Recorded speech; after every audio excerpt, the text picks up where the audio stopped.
Having consulted 6 tracks off of Crimson, VOLTURIAN's first album, I feel like I've gotten a good baseline in regards to their talents within the European metal scene, which for those of you who follow my music coverage, you know how much I love this area of the world in regard to music talent. It is a gold mine. And I've had a great pleasure, again, like I've said, it's been an ambition of mine as I broaden out the focus of music coverage on this channel. It's been an ambition that's been on my heart for many years since really I founded the channel. And over 2022 and over what I know will be the course of 2023, that ambition is going to be satisfied greatly. But I'm very excited to, again, spotlight another group in terms of first introductions. That is, in part, what I've wanted for this channel in not only gauging first impressions to establish names that are very familiar to me, but perhaps in introducing myself to unfamiliar talents, and maybe perhaps forging paths for others, such as yourself, if you're like me and you have similar music tastes, or perhaps you're just open to anything. In terms of music, it's very subjectively defined in regard to people's preferences. But if you're looking for good talents, you haven't known where to look, and maybe you're in that mode of artist shopping, I hope that this channel in part forges paths for you to access new talent. And I can tell you from my own experiences and the time I've taken to diligently venture into the space, there is so much available in Europe, especially in the metal scene, VOLTURIAN being one. And I've said for a while, my intention was to consult their work through getting that first introduction through another beloved favorite of mine who you should absolutely listen to if you haven't, Mortimia. His whole thing in terms of the collaborative model to his pieces that he's done as a solo artist, apart from Sirenia, from where he heralds, and that was another group that he founded. Mortimia is built upon, at least in its present form, collaborations not only from him and being involved in the musical structure and sometimes the background vocals in regards to his scream, and he can really do a mad growl. It's great. But collaborations of other artists really around the world. He's taken a global approach, but primarily it's focused on European talents. Although, like I say again, there's some exception, like for example, Katarina Nix of Chaos Magic and Somber Wind. She was featured on Adrenalize, one of his pieces off the previous album, the Pandemic Pandemonium Sessions, to where Federica Lana was featured on the Madonna cover of Frozen. And that's, again, how I became accustomed to her. And I said back then, my intention, like many in terms of that collaborative model, was to gauge VOLTURIAN's work one day, and I've been doing that pretty regularly today in terms of getting a first impression. And I've been very impressed. As a metal fan, their type of music, has a dynamic range to it. Federica Lana's vocals are incredible. I have never listened to many, or really, I think any at all, Italian metal talents. This is a first introduction in many regards, but I've had a great time. But now we're on, in terms of the 6 tracks I've covered, and I'm judging by the music videos in regard to the tracks that I pick in terms of my selection. We moved on from Crimson, and a beautiful album cover to boot, to Red Dragon. This is the present album that came out a little more recently as of this year, and I've got 2 tracks lined up for this one that we're going to get a good background to how VOLTURIAN sounds in the present day, starting with Harley. I'm interested again to see if perhaps, I don't know if this is true, I didn't catch it on the Killing Joke, unless it was mostly regarded to the attire, but I think of the name The Killing Joke or Harley, and I immediately think DC Comics. Me being a big follower of comic book media, especially what I've covered on this channel, what I founded it on, for example, within the cinema world. I wonder if there is a connection, because we go on from The Killing Joke to Harley, and Harley's a principal DC character. I mean, the red coloring in terms of some of the palette, really, that Federica Lana has offered before, let's say, for example, in The Killing Joke, she looked to me like a bit of a Harley Quinn in terms of the color of her outfit, which was a red and black blend.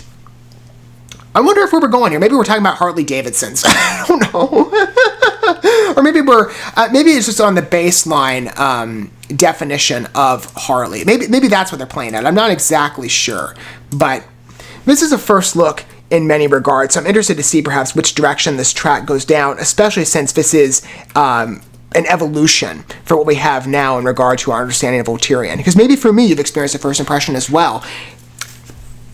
Or maybe this is the first introduction completely to you, you've never heard the name before. I hopefully can say you will have a great time. I would believe it, again, based on what I've heard thus far. But, for me, again, VOLTURIAN has been a great experience, and I love introducing myself to more of their work. And as well as that, just expanding my library of European artists.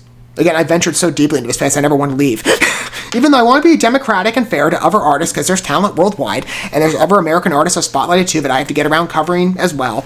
And I want to be fair, but I love Europe. Anyway, Harley. I'm going to go ahead and cue up the song. We can get an introduction and to the song itself and the video that accompanies it. And if any of you are not familiar with the way I handle my music coverage on this channel, I do like to accommodate listener taste however I best can. And so if you're somebody that likes to read along with the message of the piece, I will have the lyrics provided to you in the context of the video. They'll track along with the piece as we proceed through it and come to an introduction and a familiarity with the song. But as far as, accompanying audio to that, of what you can see, and again, the lyrics will pop up as soon as the song, or that goes into the song and it flows. Let's add the song into the picture with the video as well. Here we go. Harley.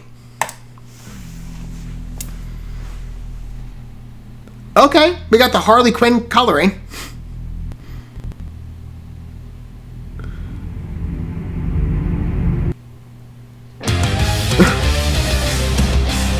Interesting interlude there. Good opening. It's a bit abrupt. Ominous, unsettling tone, a bit of electronic emphasis that is pertinent to their work, although this does feel like an evolution in part.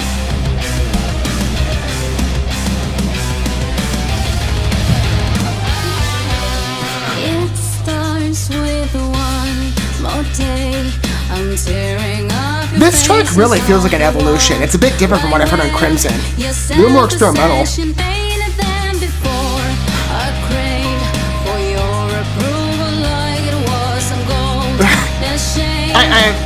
I'm kind of confused by the video, but let's see. Maybe they're again trying to... I sense a Harley Quinn energy to this a bit. I don't know.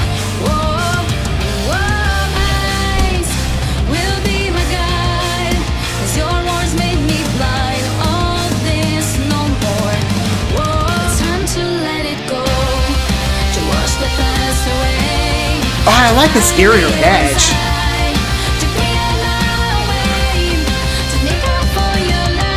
Oh, that's good. Great structure to the tune. That's really what's enticing me. Even if the video is kind of confounding me. Admittedly, the presentation's a bit revealing for my taste.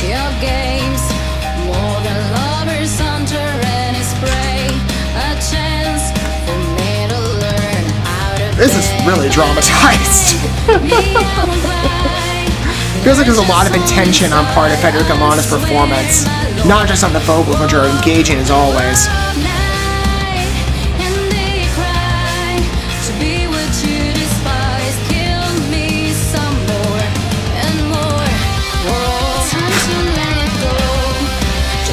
This is a really, touchy video. Sorry.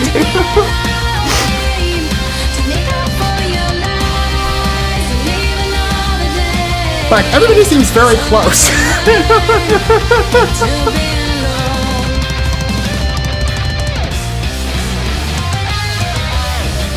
It's a good scope to that. Again, beautiful structure of the tune. That's really engrossing me, even if the video I'm like, what? Maybe it's just meant to be this dramatic performance.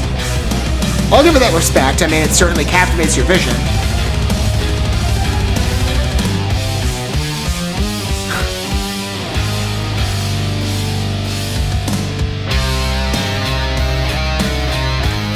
Their structures to their tunes really are interesting, but this does, like I said, feel like, and this is in no way to discredit Crimson, because I thought it was a great introduction. This sounds like a level up. It really does. It has this expertise to it and this faith and craft. I'm impressed. And of course, Federica Lana is always a pleasure to listen to her vocal talents.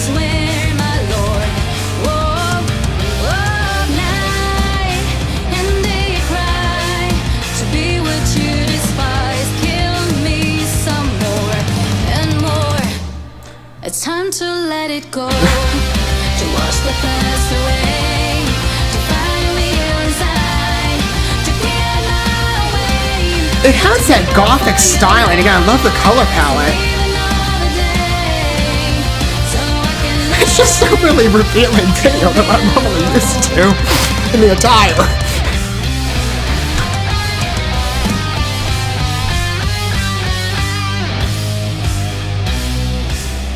But it is a great piece.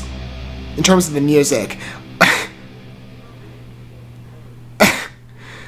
Like I said, maybe it's just awkward for me because I don't have this many close relationships in my life. I don't know. I'm sorry. I don't mean. I'm not trying to come across as like I'm laughing at the video. I'm trying to follow it. It's just what I'm used to. And not only what I cover on this channel, but just in my personal content taste, it's a bit more revealing in the depiction than I normally portray.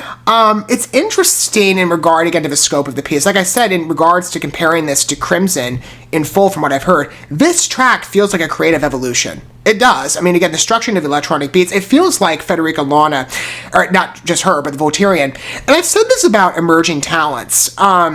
When you're a new group, and I notice this on occasion, especially when artists are establishing their identity, there's that search for where sound best fits. And so you kind of work in this space of trying out new things.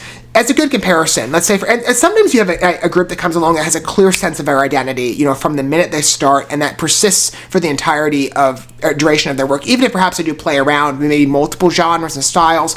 I can say, for example, let's say Icon for Hire, big favorite of mine. They're American. In bass, independent rock, hip-hop, or punk rock group, really good if you've never heard their stuff. I highly respect them, and their journey is quite interesting, especially since they are independent. The steps, if you've familiarized yourself with them, and again, get accustomed to their story, I think you'll be quite impressed, and the talent of their music speaks to, again, their artistic abilities. I mean, Icon for Hire, again, like I said, I have so much respect for them as a group. When they came on the scene, and I started in the beginning when Scripted came along. That was their first album, and I do kind of brag on being like, I'm, a fan since the minute they began. I didn't come on them late at all, really. I think they put out like an EP previous to that, so maybe I'm technically a bit late, but like everybody came on the scene with Scripted. But when that album released, the band illustrated, like, this is our defined sound. And since there has been some experimentation, and even there was a couple diversified tracks, but it still feels like where they're at today, with their most present album release, The Reckoning, there's a consistency in their journey. Or maybe some of her groups, like I said, try things out in the beginning. I Am Empire, another great example, and a band that nobody talks about, even though some people in my circle, unlike many of our talents, know who they are, which is great. It's like, okay, at least I've got one group that people listen to that recognize, even if it's more of an obscure name. They're a Christian rock group if you've never heard of them, and I would also listen to their music. In the beginning, with their album release of Kings, it felt like, again, this is a group that's sort of coming on the scene through Tooth and Nail Records. They've heard like a lot of emerging rock groups, and they were kind of getting their footing in terms of deciding what sounded best, trying out different things, and some projects worked, maybe others didn't, and some of the elements in terms of various perspective in regards to their stylings they carried with them into the next album, being Anchor. And they haven't released music that often. The last they did was a recent EP, which I really liked, and I want to hear more. I want another album from them. Their frontman Austin Lyons, I think is his name, gifted singer. I love listening to his voice. He's so talented. But it felt like, again, in the early days, like many emerging groups, I Am Empire was kind of testing out their sound. Now that I think about it in comparison to HARLEY with VOLTURIAN, the footing, again, is based on the rock sound, the electronic, but there is a bit of a varied scope. So I wonder if, because I'm comparing this piece, and I'm like, there's a mastery here, and a feeling of risk, and a satisfied risk, by the way, that I don't feel like a comparison to Crimson as much. Crimson felt much more mainstream. This track feels much more adventurous in its scope as a piece of music. I'm really interested by it. I find it to be a fascinating tune. The structure of it, I guess, with the electronic basis, the instrumental side, Federica Lana's vocals to complement as well, it's very interesting. Has a wonderful atmosphere. The video in itself, I did get distracted by. I wonder if there is some deeper story to this. I don't know. Like I said, I tend to keep in mind content considerations in what I cover on this channel in regards to my audience. So for me, I'm kind of like, well, it's a bit more showy than I would normally feature. So I wonder if there is that deeper meaning to the piece in terms of like some sort of story perspective, or if it's just like a performance art piece. Because I could see it going both ways. It has a gothic presence in terms of, let's say, for example, with the HARLEY attribution, maybe thinking back on like my closest connection to DC Media, the Harley Quinn color choice in terms of red and black. It's a favored color choice. Well, aesthetically, it's actually red, white, and black is my favorite. That's like the ideal match. And that was birthed from Red. If you've never heard of them, they're all a big Christian rock group. They've been around for years. Highly recommend them if you've never listened to them. That's their whole thing in regard to their album covers. It's always, for the most part, with very minor exception, red, white, and black. Just go and look at the cover for Beauty and Rage. That album is so beautiful, even just its cover art. I love staring at it all day.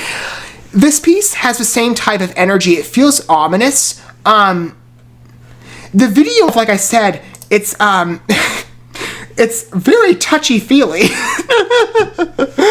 It kind of reminded me, let's say, for example, and again, it might just have been one big performance piece. These two seem like obvious friends. I would never let anyone that close to me just being personal and open about it. It reminds me, like, for example, if you were to have, like, let's say, a gal pals night, and you were to go to the bar with your, we'll make this European, mates, and you brought, or one of the girls you bring along decides to bring her fiance, her boyfriend, whichever one you pick. I guess it doesn't really matter the example. But someone tags along. You're like, okay, and everybody gets to the car, and then you get to the club or the bar or whatever, and things are going fine. You got the music on, pumping, people probably dancing, or you're sitting down, and then the drinks start rolling, and you feel a bit awkward. Maybe you're just having a couple sips and nothing too major, whereas you're watching perhaps this couple getting really tipsy. It's like all touchy-feely. It's kind of the same feeling where kind of like you're in that position watching, you're kind of like, okay, this is my cue to leave because things are getting kind of awkward. I don't know. Playing into the Gothic imagery, I could see, actually, in retrospect, I'm kind of skimming through, by the way, some of the comments on the original video to see maybe if anybody picked anything out just as I talk about this. I'm wondering again if there is some deeper meaning, because I see the clear designated Gothic color scheme, and I do wonder if that's meant to evoke a certain feeling of malevolence that is pertinent to a story.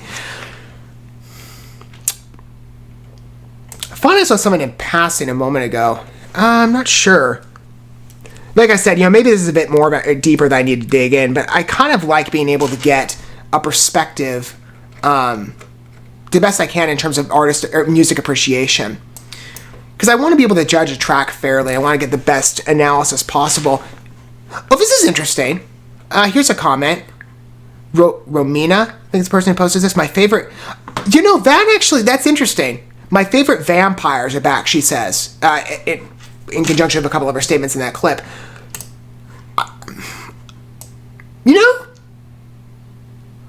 I wonder if that's sort of a story. I guess because there's sort of like this tomb grave, maybe. Now that I look at it, and it might be a little revealing for my taste, but yeah, it almost looks like Federica Lana's character in the video is about to bite her. I don't know. That would fit. I guess that would make sense. Then I would see somebody like that in terms of that close contact so tempting, being like, oh, midnight snack. Sorry. That plays, I guess, into the imagery a bit. And like I said, you've got this casket with like this blanket over it. At least that's the way it looks. It looks more actually like a doorway with a drape over it, I guess, in the setting. But the way it's positioned in the shot, it reminds me of like a gravestone of sort of like maybe a vampire being brought back. I don't tend to watch vampire movies too often, but I guess maybe the closest approximation I could give to this, if you're, for those of you who are familiar with this channel, I tend to cover cinema more often. If you're a Marvel fan, and you've seen the new Werewolf by Night special presentation on Disney+, it's great, by the way. I mean, it's not perfect, but it's great. And I can't give all the compliments in the world to Marvel at this point, so it's rare these days, especially with Phase 4, but I really liked the special. It's classic monster movie in tone, and they wildly succeeded in that realm. I was fascinated by how good it is. I've actually watched it twice in a row in terms of the days. I watched it one night before I went to bed, and then I watched it the day after in terms of the morning, because I was so taken aback by it. But the image, let's say, for example, of was it a vampire, or was it just like a regular monster in that project? reminds me a lot of the way that Federica Lana in the shot is positioned. So maybe that's meant to evoke the feeling that she's a vampire. So that would make sense why, again, it looks like she's about to take a bite out of this poor unsuspecting woman. Like, again, you watch it and you're like, yeah, it kind of looks like she's about to, like, bite into her neck or something. It would fit in terms of a styling of a classic vampire movie if that's what they were wanting to evoke. Even though I'm trying to best marry that to the Harley term. I'm trying to see if there's a deeper meaning on that front. I don't know.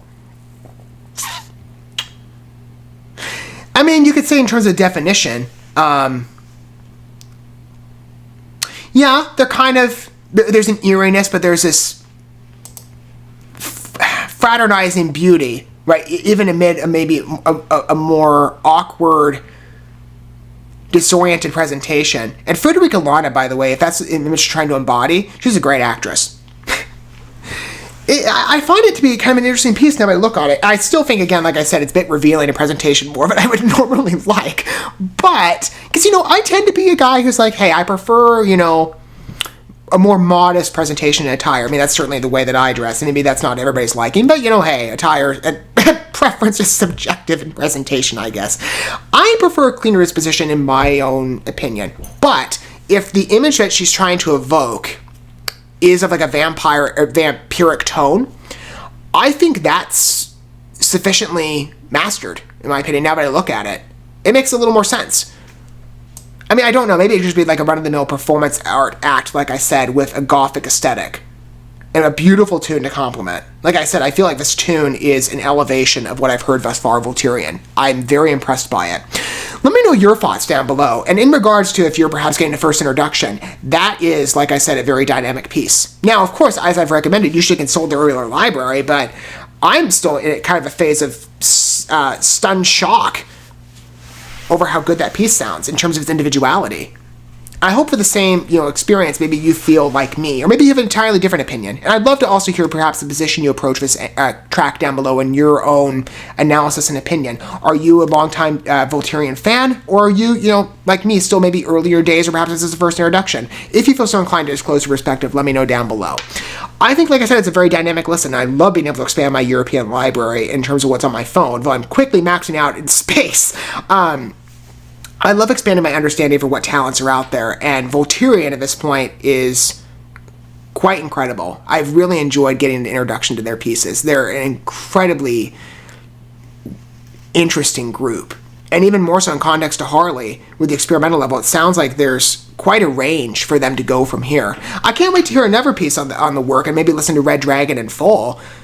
I want to hear this elevation that Harley alludes to. If he ever tracks or anything like this, I'm sure it'll be an even stronger listen than Crimson. As much as I liked that album, this is an interesting piece. Thank you so much for watching this video. Before you bounce, feel free to drop a like and comment, subscribe to this channel with a ding on the bell, and share this video with your friends. And consider checking out the description here. There you'll find links to my other channels, as well as addresses to my other social media accounts and ways you can help support my work if you feel so inclined. May God bless you, and looking forward to when our paths cross again.